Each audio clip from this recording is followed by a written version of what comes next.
আমার ছেলে একটু তাড়াতাড়ি আজকে তুলে ফেলেছি দেখো, ওই জন্য মুডটা খারাপ হয়ে গেছে। তাই ওর পড়াতে আসবে ৮টার সময়, তা ওকে 7:30টায় ডেকেছি, তাই মুড দেখাচ্ছে আমাকে।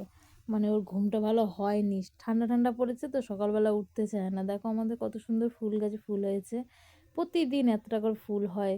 প্রত্যেক দিন এই শিউলি ফুল কুড়াচ্ছে দেখলেই তো। শিউলি ফুলের এই গাছটাতে হয় 4-5খানা ফুল মানে ফোটে, পরে আমরা তাও নিই, ভালো লাগে।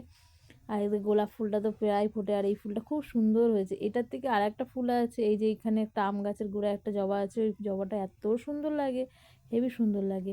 এই ফুল গাছগুলো আমার দাদা নিয়ে এসছে, নতুন নতুন মানে রকমের ফুল গাছ, মানে জবা ফুল গাছও নিয়ে এসছে, ভালো লাগে আমার হেবি। মাঝে মধ্যে ও যত্ন করে সার টার দেয়। দেখো আমাদের একটা পাখি রয়েছে, আর একটা পাখি না উড়ে গেছে, কে যেন খাঁচা খুলে রেখে দিয়েছিল, আর পাখিটা উড়ে গেছে, যেই রাস্তায় পড়েছে বিড়ালে খেয়ে নিয়েছে।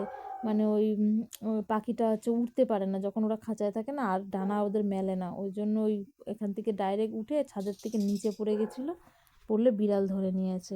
এই যে ঠাকুর গাছটাও আজকে পরিষ্কার করা হয়ে গেছে, আমি ঢোকার আগে করা হয়ে গেছে, বিছানা টিছানা গুছিয়ে নিয়েছে, আমার করা লাগেনি আজকে।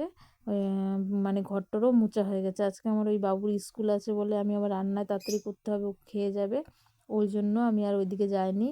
আর আমার ঘরটা পরিষ্কার করেছি, করে তারপরে ভেন্ডি কাটতে বসলাম, আর ওদিকে ভাত বসিয়ে দিয়েছি। আমার গ্যাসটার যে কী সমস্যা হচ্ছে, গ্যাসটা একদম হালকা জ্বলছে, 1 ঘন্টা 2 ঘন্টা রান্না করতে লেগে যাচ্ছে। দেখো কত ছোট ছোট হাঁড়ি, তারপরেও আমার দেরি হয়েছে রান্না করতে। আর এই দেখো আমার ছেলেকে স্কুল নিয়ে পাঠালাম, গেট এখনও খোলেনি।